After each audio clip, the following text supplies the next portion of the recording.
Welcome to Unsilent with your hosts Dave and Brian. This is not another current events podcast.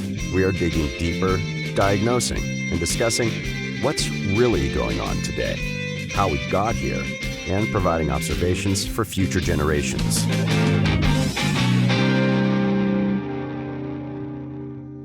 Welcome to Unsilent. We're Brian and Dave. We'd love to hear where you think we got it right and where you think we just don't know what we're talking about. You can do that by visiting unsilentpodcast.com, visiting Rumble, great comment section there, or the various other social media channels where people get to discuss current events in the public square. And the public square is abuzz, is it not, Brian?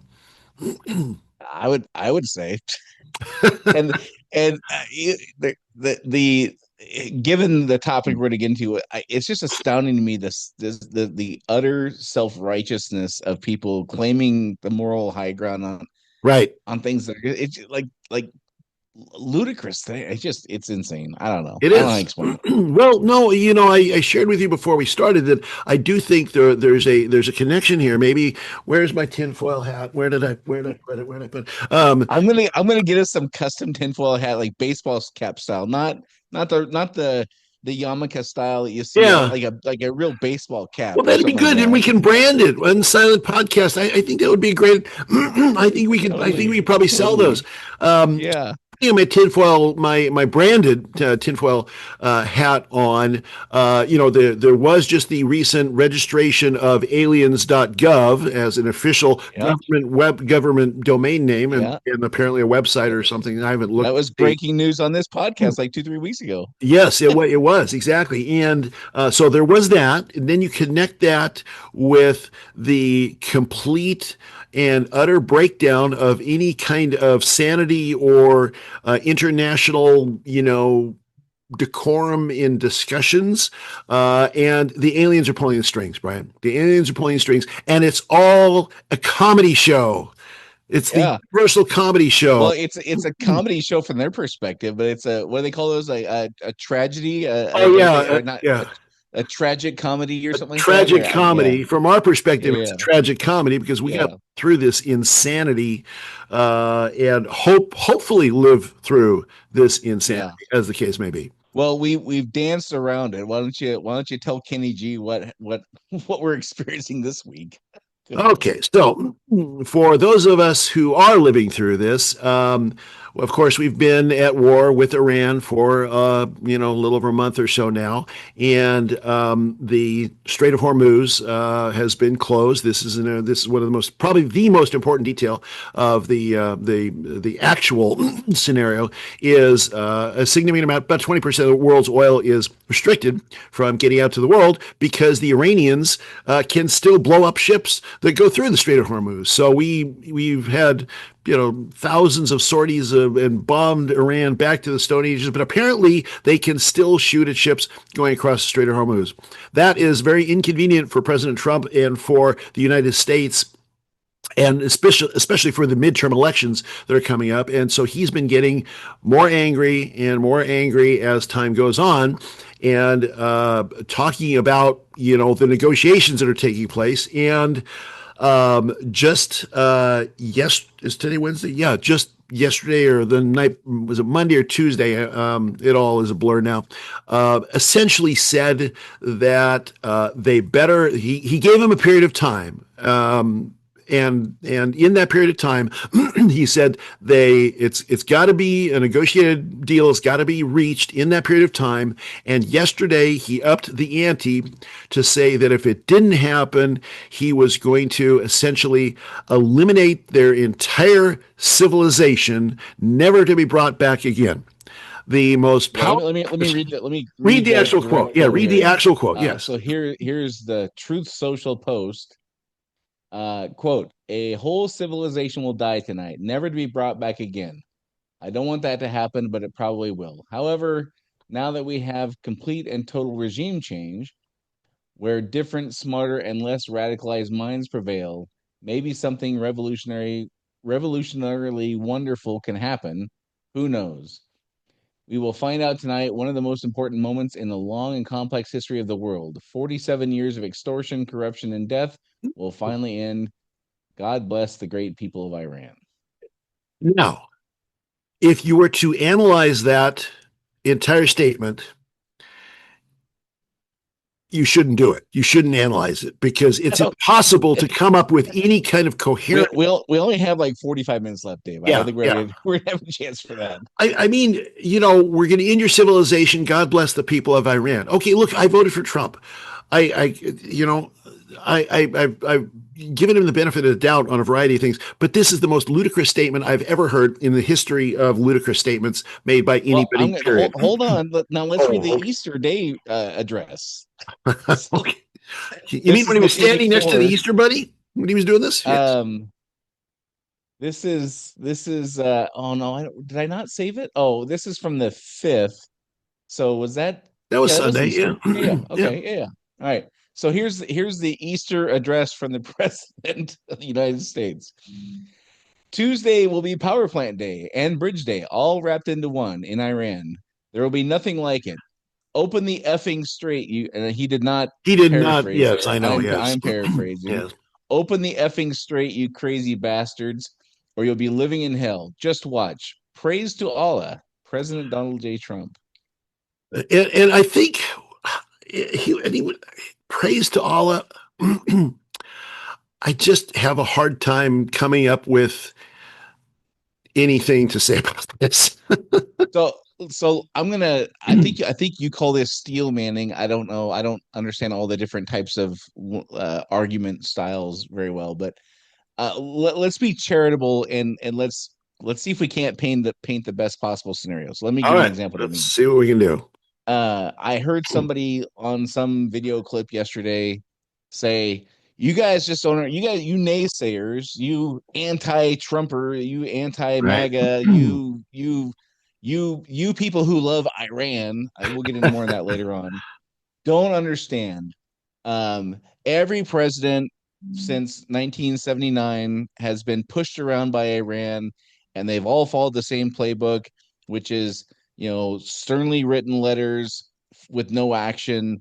But the sternly written letters follow the normal decorum of politics and whatever. And that's gotten us where we've gotten. You don't understand. It may not be fun to watch and it may be callous language, but it's what's necessary to get the outcome we want in this situation. And if you read The Art of the Deal, you aim for a super aggressive, high aggressive, not in a negative sense, but a super lofty goal, and you ratchet up the stakes as high as you can, and you essentially push all your chips in to get what you need, and that's the art of the deal. That's the most charitable kind of explanation I've heard. Okay, so that's the most charitable.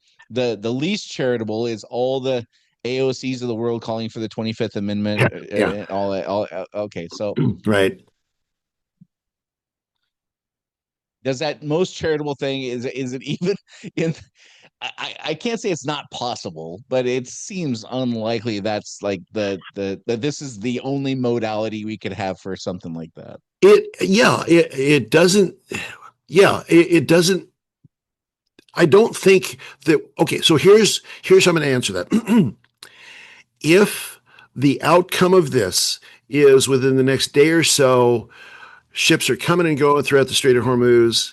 If oil prices are down at $90 a barrel, if we're sending an envoy to pick up 400 kilograms of enriched uranium, then boom, that charitable thing was accurate. If, on the other hand, that doesn't happen, and we then begin to, in 5 days or 20 days, even 20 days, right? That's the from 2 weeks. Was it 2 weeks? Okay, so 2 weeks. I know there was a 2 in there someplace. Anyway, so if in that period of time we start bombing again and shooting things and making threats again, then the whole thing was nothing more than a way to stave off the critics and to say that we made a deal so that we couldn't be criticized for uh, Yeah. the whole situation. So, and Well, let me pause there for a okay, second. So, of the three things you mentioned, oil's flowing through Hormuz, yes, oil's back down to a quote unquote normal number, yeah, and then we pick up the uranium. yeah. Two of those three things were happening before we bombed them. Well, yeah, well, sure, that's true. That's true. And it, see, in And this and the third thing was a moot point because we quote unquote obliterated their nuclear program last in year, June last. yeah, last year, yeah, we did. I mean, how, and I still come back to not understanding how we didn't know, how the smart people didn't know that Hormuz was going to be restricted. Now, they've had, as I understand at least, the Pentagon and the foreign intelligence services, et cetera, have understood that. I mean, they understood about the Strait of Hormuz for decades. I mean, they knew that. It's a choke point. I mean, you look at all the choke points in the world, and those are the military hotspots. I mean, the choke point between Taiwan and China is just go to anyone you want, Suez Canal, Red Sea, and the whole thing. So they knew all of this. The question then is, is this an emperor is wearing no clothes scenario where everybody was just afraid to say, hey, if we do this the way that these guys think over in Iran, they're going to shut down the strait and there's not going to be any bloody thing we can do about it. And he said, go, and did nobody tell him this, or did he ignore it, or what? Or what? How could this? I don't understand how this could transpire the way it did. It just Well, nobody. this is where we like we've talked before. This is where we have to surmise the intent, and we can't ever know the intent. But Yes, the intent is there's outcomes and there's strategies, but then there's the intent that drives those outcomes or sought after outcomes and sure, strategies. And sure, and um in our modern tribal era, we tend to be very charitable in the intent of our folks. If they goof something up, as we're seeing with Trump, let's yeah, just say for the sake of argument that objectively you could say he goofed this up. yes, Well, people are saying, well, yeah, but what else is he supposed to do? Like all the same playbook the last five presidents have done, it didn't right, work. So you got to try something else. Like he was doing the best he could, essentially, right? yep, Or if it's the other tribe, you're like, I don't care what your intent was, you screwed this thing up. So again, we're so emotional and right, erratic with this kind of stuff but it does come down to, like you and I had talked, I mean, maybe 6-8 weeks ago, like with Israel, like a meaningful part of assessing what's okay or right or an appropriate outcome to seek is their intent, and we can't ever know that. sure, And the areas where you and I are not quite in agreement on that really come down to, are we going to be charitable with their intent, or are we going to be not charitable with their intent? sure, sure, yeah, Um for so again, assuming we can be charitable with the intent, though, and again, another spin you could put on is one of the things I've heard is that he sees the realignment of the global order coming, sure, and he's trying to get out in front of it, right? So meaning Venezuela and Iran is yeah, where China yeah, gets all their oil yeah, or whatever, or whatever. Okay. So we're preemptively trying to do these things under the guise of this nuclear threat, and we can't really tell you the real story that's going on because it's this other global reorder thing that it'd be too complicated to explain. You couldn't do that in a sure, 14-minute presidential speech, and people would like whatever. Even that, I'm like, okay, well, at what cost though? I mean, yeah, we're talking today. I've seen some headlines today. I don't know how true they are with everything. That we're now going to be formally announcing that we're leaving NATO, which okay, I'm not even against that necessarily. Uh, except for we've now kicked the hornet's nest, and a few days ago we said we don't care about the strait. If you want the oil, we don't get our oil go from get there. it If you want the yourself. oil there, go get it yourself. Like, Yeah, right. So, and then 2 days later, he's on Easter, he's yelling to open the effing strait. It's so erratic. And from my perspective, all I can see that we're doing is we're pissing everybody off except for Israel. well, but see, it doesn't help them either. I mean, this is the thing. This is the problem that I have. It doesn't help anybody at all in the world, because if we leave there, we leave them alone in the middle of of a bunch of, talk about hornets' nests. I mean, they're surrounded. So, I mean, it doesn't do them any good. It doesn't do Well, except for now, it gives them an excuse to, like, somebody, Lebanon does a thing or Syria does a thing. Now they have an excuse to level more cities or whatever. Well, except they don't have enough. Whatever. Except they don't have enough power to do it. Without us, they don't have enough power to do it. So, and this is so they're running out of munitions, right? I mean, the Israelis are. We're running out of munitions. I mean, we say we've got an infinite supply, but we don't. So the weapons of war and the resources of war, and the fact of the matter is that even if we weren't, all the munitions that we and the Israelis and throw the Europeans in for good measure, let them contribute everything that they've got, and Iran is still standing as a country and still capable of, blowing up things in Tel Aviv, in Oman, in Bahrain, everywhere. So there's really there's nobody who wins in any of this, because we're just eliminated. And maybe the aliens win because we don't have enough bullets to shoot back at them anymore. Well, let me think through this here and kind of, I'll just talk out loud. Yeah. I would agree the societies don't win. But if you have I don't want to use Hitler because everybody uses Hitler and I'm tired of that. But if you have Stalin, let's take Stalin. Yeah.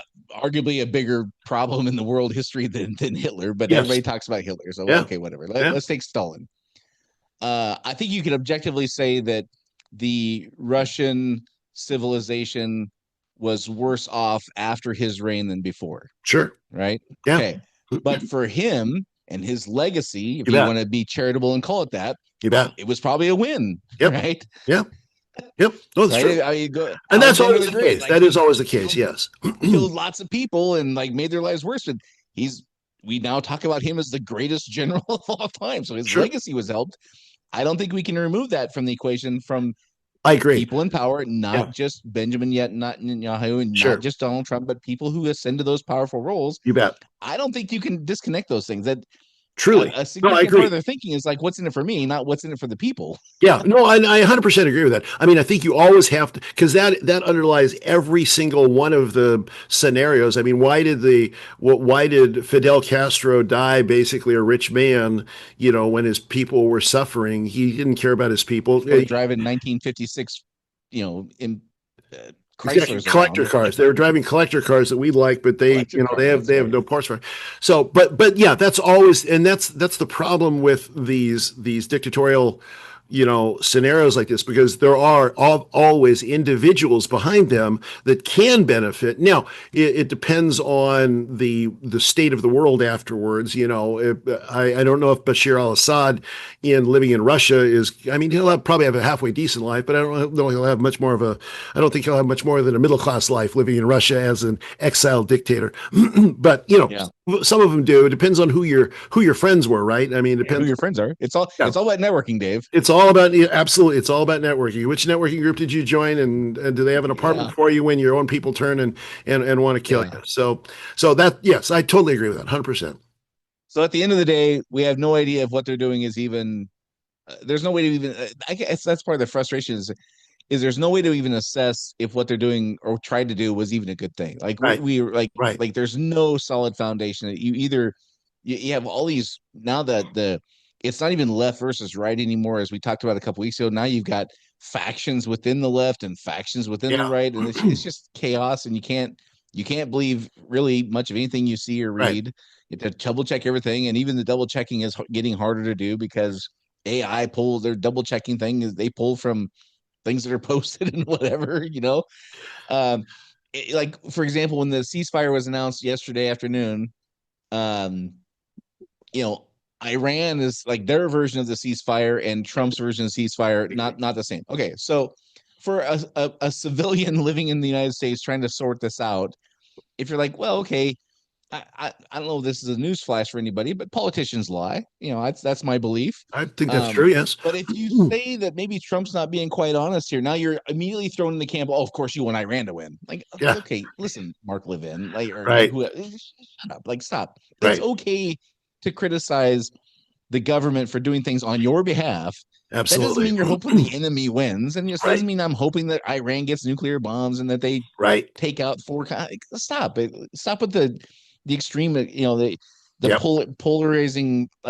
You can't even sort through this crap.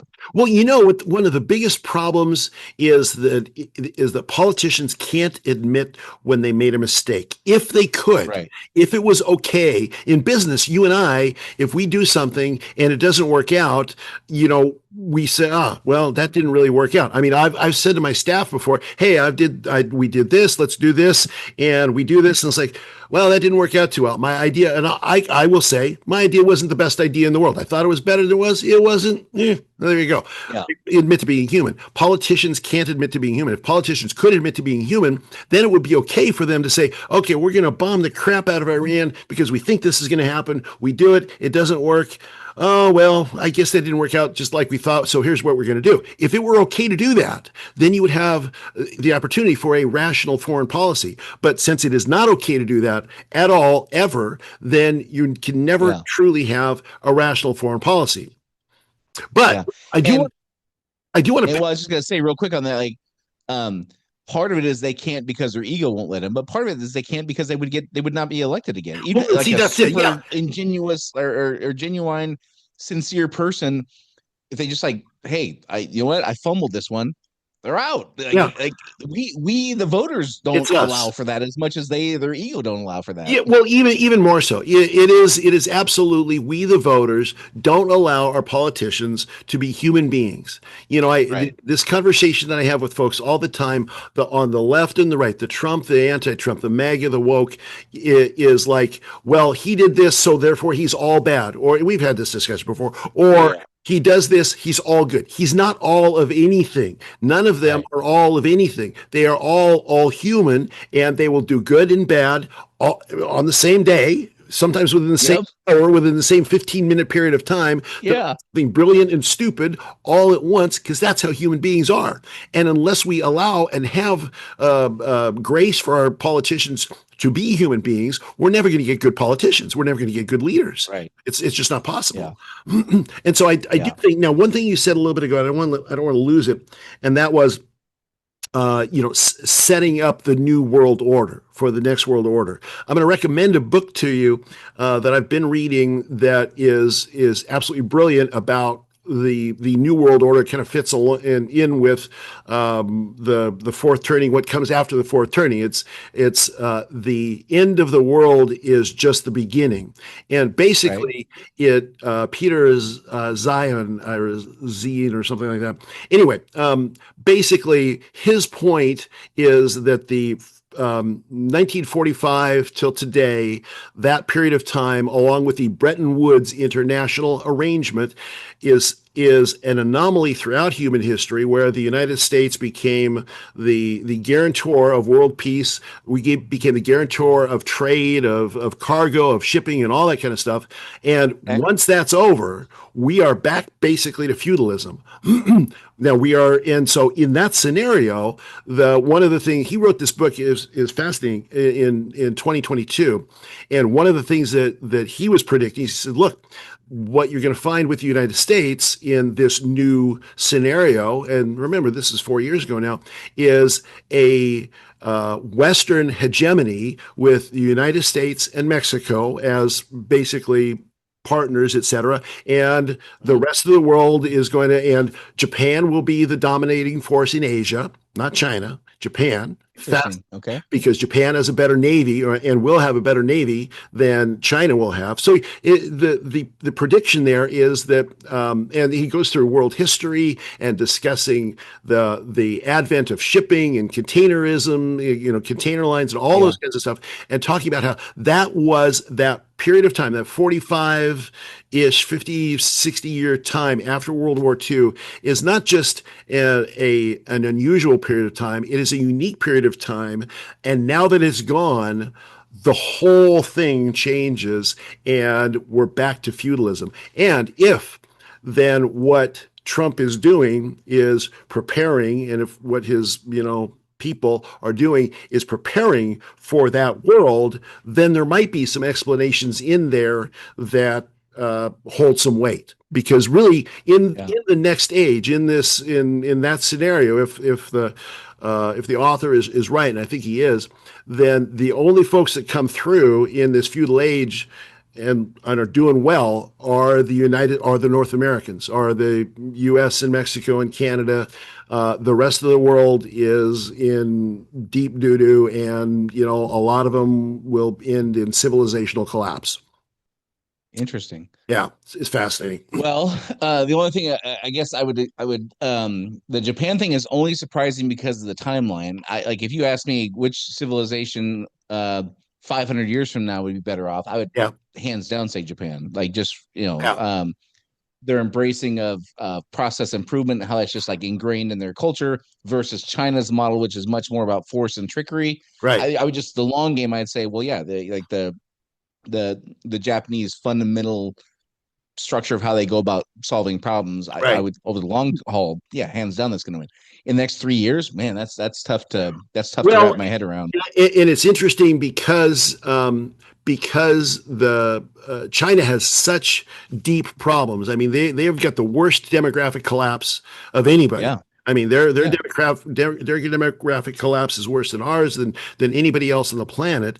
And if you can't get, and so they are facing not just civilizational retreat, but potentially civilizational collapse, where you yeah. might have Singapore, Shanghai, all the places near the water will probably be okay. Now, Singapore is not part of China. But anyway, the China, point is yeah, that Great Britain will do okay because Great Britain, even though they're a basket case right now, they're an island. Japan is an island. Australia will do okay. Fascinating scenario that nobody really expected because everybody is looking for a return to Bretton Woods, is looking for a return to the Americans guaranteeing the world order, world security, shipping, and all of that.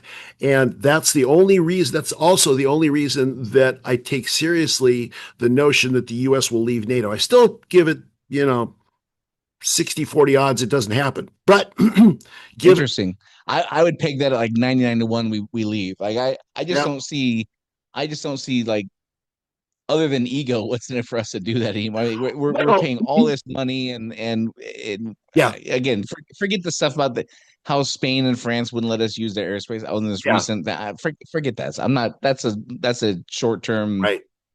disruption. Whatever. But like big picture, we can't afford it, Dave. We're $39 trillion in But debt for crying out loud. But now, see, Brian, again, you're using logic. I keep telling Oh you, yeah, stop sorry. Yeah, doing that. Stop using. Why would we stop not? it. Why would we not leave NATO? I'll tell you why we would not leave NATO. Because they look like us. They look Okay. like us. They look like Well, us. for the They're a bunch of next white eight people. years, maybe. Well, yeah, I mean, some places don't. So certain portions of Paris, maybe. But I no, the, mean, the reason we wouldn't leave is because most Americans, and 70 some odd percent of Americans have European heritage because we have this fondness for Europe. That's why we won't leave yeah. NATO. Yeah, I don't know. I okay, I maybe, but I'm okay. I'll move it. I'll move it to 89 to 11 instead of Okay. 99 to All 1. right. Okay. Where's my Maybe we're It's so on the scale. nostalgic that we're gonna just continue like doing this absurd stuff, Don't, changing elections in Europe just because we feel like it hell whatever. don't write off nostalgia. It's nostalgia is a powerful thing. All right, so let me again, we're talking to people, 60, 70 years in the future who are gonna wonder what the hell is wrong with us. So Yeah. so let me take a minute here and paint a picture and you tell me where All it's right. wrong. All right. The parties have fractions. They're very fractious now. Yeah. I would be hard pressed to come up with a way that the Democrats don't just like clean house in the midterms and whether or not Trump gets impeached or not, I don't know. It's going to be a disaster though, right? Yeah. For the things that I cared about. Again, I voted for Trump, and I had a very specific handful of things that I wanted, and I would say he's batting about 20% on those things. He closed the border for sure. Yeah. Um, I, the the draining of the swamp. I would argue the swamp took Trump and like stuffed him in the drain and like plugged the drain of the swamp with his head. Yeah, right. I think Yeah. the swamp drained him, not the other way around. Yeah, But what? So yeah, but you can't. It's even more difficult to have conversation. I wouldn't even call them debates because debate's not even the right word anymore. You can't even articulate a point without being cast into a less than group, sure. right? That's true. Again, That's using true. like if you and I were to call somebody who's a avid Mark Levin listener and said this is all nonsense. Oh, you must want Iran to win. Right. Yeah, like you hate Israel and you hate Jews and you want Iran to win Right. and you're unpatriotic and like you're cast into that lot. Yeah. Okay. Um, if you or you're a never Trumper or whatever. Now, and if you support Trump, now you're uh you're cast into a different group. So there's all these like fractions Sure. that are Hmm. fractional groups that are emerging, Yeah. and it's just chaos. And there's no conversation to really be had. Like the number of people you can even just like see parts of what Trump was trying to do is good, which I Yeah. did. I voted for him because I thought the alternative was worse. What Sure. can I say? Yeah. I still believe if I would had a time machine, I would have to make that choice again, Yeah. even though I think that what he's doing right now is not the way I would go about it, probably. Um, but what my point with all that is, I feel like we feel collectively more powerless now than ever in my lifetime. Does that ring true to you? Oh, 100%. Yeah, I completely, Okay. yes, I completely agree. Yes. So going back to why you and I started doing this podcast, so I always picture that grandma making cookies for her grandkids who live 2 miles away from Auschwitz and be like, how the hell could you end up in that situation? Yeah. I think this is how. That's Like it how. just Yeah. the machine just takes over. Like what voice can anybody have? But I mean, you got all the fractional groups now. So Yeah. there's no what they call coalitions, whatever. Right. That's evaporating on a day-to-day basis. I would say that's getting weaker. Yeah. And the machine is gaining strength, not losing strength. I mean, again, Yeah. if you look at like what the things Trump ran on that he was going to do, that lots of people were on board with the the vaccine stuff, the health stuff, like all that stuff's all cast aside now. Yeah. It's all pushed aside for this one thing, which is getting back in the Middle East, which by the way, I'd argue he campaigned on no more endless No wars more in the Middle forever East. wars. Yeah, that's exactly That's right. That's exactly right. He how can't. could this go any other way? The idea that this 2 week ceasefire is going to lead to permanent peace, like what? Yeah, that's crazy talk. Like No. again, best case scenario, you say they're throwing a Hail Mary for negotiations. A more cynical person would say, I don't know, somebody made $200 million yesterday betting on the S&P futures going up overnight, and what do you know, they were right. Sure. Yeah. and, Yeah. Yeah. No doubt. and we probably need a couple weeks to restock our munitions. Like Mhm. like Yeah, no, I think you're exactly right. I think there is the reason that people aren't engaged is because they think it's completely pointless. You know, right. it's 100% pointless. I mean, I used to get into lots of debates and stuff on social media, et cetera. I don't bother anymore because it's just there's no, yes, whatever you say, you're going to be painted with this brush or that brush. There's no Right. discussion. There's no deliberation. There's no nuance allowed. Like nuance is out. Like No, nuance is so 1997. it's all win or lose. Everything's win or lose. Now, it's Right. been win or lose for a while, but it hasn't been to this degree of win or lose. And Yeah. and that's the thing when the ante keeps going up and up and up and up. If you're 2 miles from Auschwitz and the ante is this big and you think I can pay that price, that's fine. I'll pay that price because this is an awful thing that's happening. That's one thing. But if you say the ante is more than I have in my entire, stockpile of life to give, and chances are, 99% chances are it's not going to make any difference anyway, then you're going to give up. You're just going to throw up your hands and say, I can't do anything Yeah. anyway. Why would I bother Yeah. risking it? You know? I am kind of curious what the voter turnout is going to be. I would not be shocked one bit. I got to say, we probably, and again, I'll put my tinfoil hat on, put me in the camp who says I don't 100% trust the tabulated numbers from the 2020 election. Sure. Right. However, so even if you take that out, Um, 2024 election, though, I would argue pretty historic numbers as far as voter turnout percentage Yeah, wise, right? yeah, I would not be shocked to follow that up immediately with like the lowest turnout ever, because people are just like you said, what's the point? Why yeah. bother? The guy who said he was going to drain the swamp drained him, and the machine's just too powerful, and there's nothing we can do. Let's just go play catch with our grandkids and enjoy Enjoy what whatever little peace time we we can have find. left, right? Right. Enjoy I, until the aliens and, finally and land. we kind of glossed over this, but I mean, I was not alive. I think you're probably like in your mid 40s when the Cuban Missile Crisis happened. There you go. Yeah. I wasn't around yet, but it did it feel like that to you? Like we were like, or it was this like, it felt like more hyperbole and like it was just a bunch of rhetoric and it wasn't really that serious. In those days, as I read the history, in those days, we still had plenty of belief. We were still running on a healthy dose of fumes of World War II, during Yeah. the Cuban Missile Crisis. I mean, so the Cuban Missile Crisis couldn't have gone any other way than it did. Knowing what we knew about history now and the actual weakness of the Soviet Union that we didn't know about, but they did, and we thought they were much more powerful than they actually were. But yeah, in those days, we still had we had belief. People believed in Yeah. America. People believed in the president. Believed in even the people that didn't vote for JFK. Believed in he's going to do the thing that he thinks was right. I might disagree with him on social programs or on Yeah. discrimination or whatever. But yeah, if it happened today, totally different scenario. Well, plus proximity matters here. I mean, Cuba's Sure. 90 miles from Miami or Sure. Key West.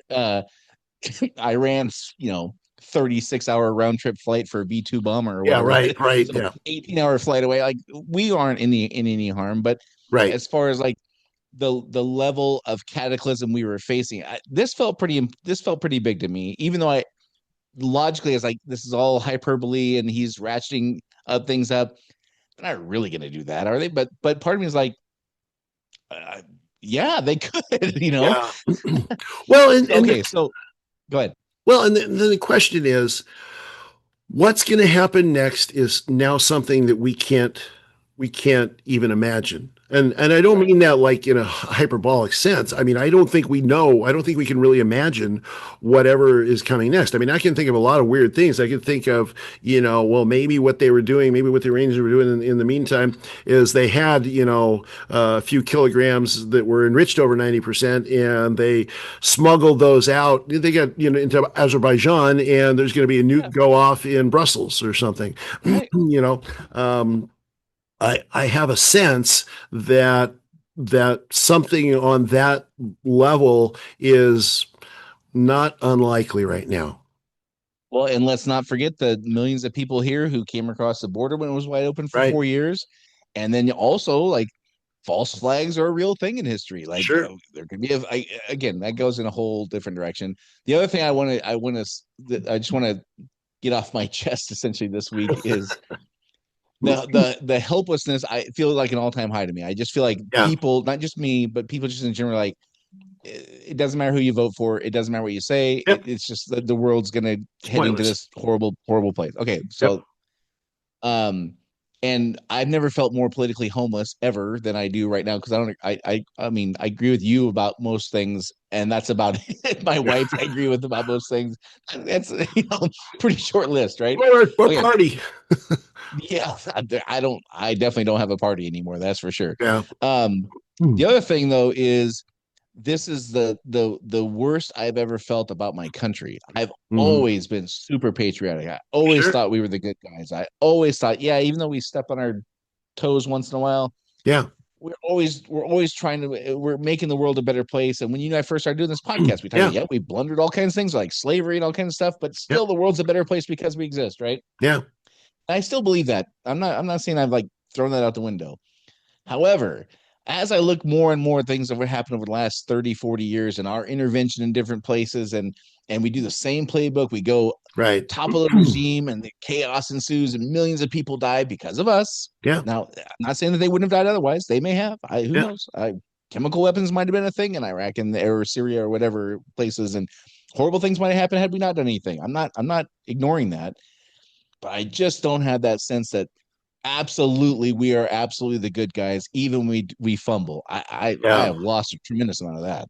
Well, to me, so I would respond to that in a nuanced way.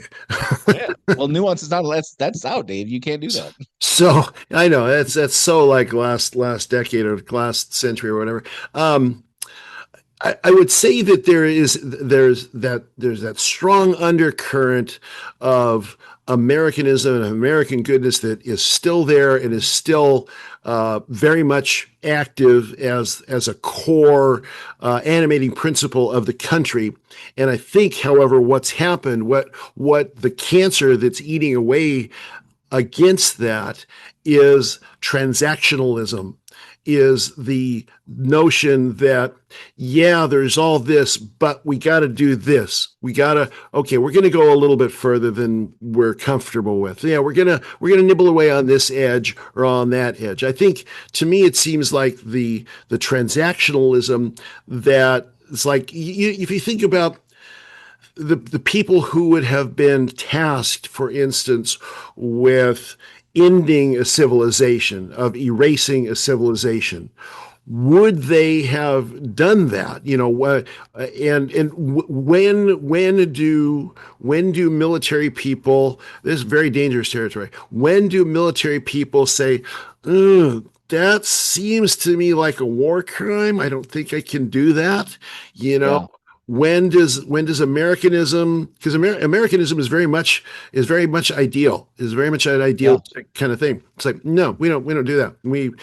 No man left behind. So the rescue of the Yeah. two pilots, I mean, impressive. Go America, but and I'm also not saying that the way that, I mean, could a military operation to target the power plants and I did a little bit of reading about the Geneva Conventions because I'm a geek. About when something crosses the line into a war crime, and Sure. it's very possible that the some of the things, not ending the civilization in terms of turning the whole place into glass, into obsidian, that Yeah. obviously a war crime, but ending the civilization as a functional unit, because there's no bridges, no power plants, no roads, no desalinization, all of that. When does that cross into that territory? I don't know.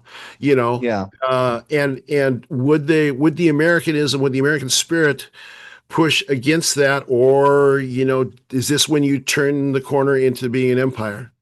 Yeah, and I'm not even talking about the tactical things like that. Like I think that Berlin had to look like Berlin looked before World War II could end. Sure, sure. Yeah, it sucks for Firebrand is a horrible lousy thing. story. Yeah, I mean, untold horrors happened there, yeah. and that's what it took to stop a Madman. tyrannical madman and tyrannical regime. And all. Sure. So I can wrap my head around the nuance there. Am I going to agree with everybody? No, but I gotta I gotta I gotta believe that people by and large would do the right thing there. Yeah. It's more about why can't we fix, like, in the last like 10 years, how many bridges do you think that could not pass a safety standard test have been replaced or repaired? It's probably like 53 across the whole country. Yeah. Yeah. We had no time for that kind of thing, where our education sucks. And I'm not Yeah. going into I hate the woke stuff as much as I hate this imperial stuff, right? Sure. Sure. It's not about the tactical thing for me. It's about, why the hell are we so focused on that, this threat that they're going to have a nuke in 2 weeks, like they've been saying for 40 years? Right. What can we work in one bridge, like one a month? Can we just fix one bridge a month? I just want the potholes out here. I get the suspension bill for my car is going through the roof because, yeah, no, yeah, just the basics. And to be clear, like, there's no country I'd rather live in. I would Yeah. much rather have neighbors in this country than neighbors in, pick a country, Sure. Australia to, Yeah. to Ethiopia. I Yeah. pick anywhere. I'd much rather be here. Yep. I think that overall it has been a tremendous net gain that the United States has existed. I'm not giving up on Absolutely. any of that stuff. And I think the people who live here are fantastic people, arguably Yeah. the best, nicest, most helpful people on the planet, most Yeah. charitable for sure. Yeah. But holy smokes, the government has just gotten so big and so powerful. It knows no boundaries, and absolute power corrupts absolutely. And I think we're seeing that. Yeah. And it also knows currently, it also knows no ability to operate in an effective way. I mean, this is the thing that's so not only are they're not getting fixed, but the things they are doing aren't working either. So it's not like we're Right. just diverting our effectiveness over here and now we're effective over here. We don't seem to be effective anywhere. I mean, Yeah, I guess I would boil it down to misplaced priorities, and deception seems to be like the default mode now. yeah, yeah. And that's again back, I think, to the internet age, social media, all of that. AI contributes to that with the ability to make anything look like whatever it is you want it to look like. Right. All of that combined together has given people new tools that allow them to use them for power, which means deception. Right. But I mean, even before AI, like you can go back to Genghis Khan's time, and you can go back to Rome, and when go- governments isn't the right word for those eras, but when empires get to a certain amount of power that they can wield, Yeah. deception and misplaced priorities is kind of this how things go. Inevitably. Yeah, inevitably. I Yeah, mean, yep, no, that's inevitable. And I think that's where and that's again why I think we're on the verge of an American empire that's a regional empire, a hegemony, yeah. and not that Or the the world. entire world's going to hate us. We're going to be ostracized, and we're going to become a little island that is at the mercy of the world. I can Yeah, see. I'm not rooting for that, obviously, but yeah, I could. We're making people mad so fast. yeah. Well, Like, yeah, I wonder. It depends on how long we have what they want. That's the question. How long do we have what they want? And I think in kind of this new go around of whatever the first turning that I do think is probably like an American empire, a North American empire.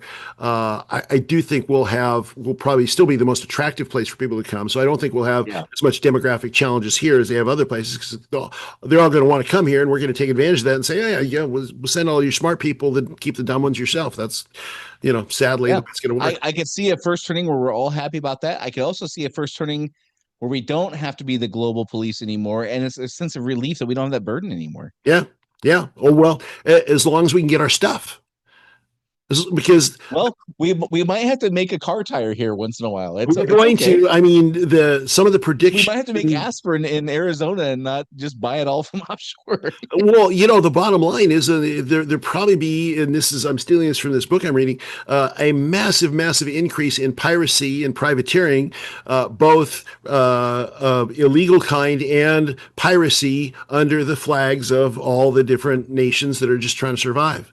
So the Yeah, French pirates, the Somali pirates, the Australian pirates, the Japanese pirates. There'll be pirates yeah. everywhere, and Okay, shipping is so going I'm to be I'm under. leaving Arizona. I'm moving to Florida. I'm going to become a privateer. I could get on board with that. There you go. Well, if you get the right hat and you get Yeah, you a keep like what parrot, 25% of the loot you get. Like heck yeah, yeah, why that's like not? a That pretty good sounds like shake. that's You got to fun dodge a life. hurricane once in a while. Big deal. Yeah, no big deal. I agree. Let's All do right, it. so I've given my perspective. What's yours? Do you have that same? It sounds like you agree that we collectively had this more helplessness feeling than we've had before. You can't have discussion because nobody fits neatly in anyone else's perfect tribe anymore. Right. That's all out the window. And and we're I don't feel like we're the good. I didn't really get your take on that. I don't really feel like I don't have that certainty that absolutely, even though we screw things up, we're still the good guys. I'm losing part of that. How about you? Yeah, well, I do. I am losing. I've lost the certainty that that is the case because we are so central, because our power structure is so centralized. I don't care if it's Trump or Kamala or whoever. If you have Yeah, that amount of centralized power, then people are generally not going to be 100% capable of doing the right thing all the time and living up to principles. The only way you can truly live up to principles is with a large group of people committed to the same thing, and yeah, and you don't have that in this centralized power structure that we have now, the swamp that has overtaken everything. And so for that reason specifically, that's why I think Americanism as a general rule is submerged under, you know, nationalism, I guess you could say. Well, as you were talking, I just had a thought that I've not had before, which is, um, for you and I who are small government guys, like the idea is the government is there to serve the people. Right. And part of I'll speak for me. Part of my frustration is it seems to have morphed to where now the people are there to serve the government. Right. It's the largest organization ever concocted in man history, as far as we know. Totally. But as you were talking to, I was like, wait a second. Actually, it's a step further now. Now we're in a global economy. Now it's almost like the entire planet is there to serve this one organization. And maybe not yet. No, we're not there yet, but it seems like that's the goal. Like, so it's completely upending like small government here to serve its constituents, its citizens of our little country. Right. Okay, I'm on board with that 100%. Yep. Us being here to serve the government, okay, you've lost me there. And certainly if the globe is here to serve that organization, right. even if it's a government, you've completely lost me then. And it kind of feels like that's the direction we're heading. Well, I think that's the motivating. Yes, I think that is the motivating principle for a lot of what's happening internationally right now. I think and I also think that it's been tried over and over and over again, and every time it's ended in disaster. So I think what we're kind of standing, we're looking around ourselves, and we're saying, hey, we can build a tower. It can reach up to the sky, and we'll climb up, and we'll become gods. Yeah. We're at touch the moon. It's a Tower of Babel moment, I think. Yeah. And the thing is, this motivation to have a one world government and to egalitarianism, it's going to crash, it's going to burn, it's not going to work, and then we will end up in an even more fractionalized world with little kingdoms and empires everywhere. That's I'm sure what's going to happen, because that's what's happened before. Yeah. Yeah, if only somebody would give some of these politicians a history book. Yeah, well, and make them read it and hold them accountable. Make them read it and maybe give us a book report, not AI generated, about what they learned and what they're going to do different from the movie. Yeah, you are an idealist, Brian. You're utopian. Yeah. All right. Well, as we said before, if there's anything you think we especially got right or wrong, I'm sure I pissed a lot of people off today. Because they're gonna be saying how I'm I'm a woke person now, and I'm full on AOC, and I'm just as much against kids getting their gender changed without their parents knowing as I am anything else. So anyhow, if there's anything we said especially right or wrong, we'd love to hear your comments. You can do that at unsilentpodcast.com, or Rumble has a great comment section. Until next week, this is Dave and Brian signing off. See you next week. Do you want to be unsilent? Make your voice heard on our social media channels and share where you think we got it right or wrong. Go to unsilentpodcast.com for social links so you can join the discussion.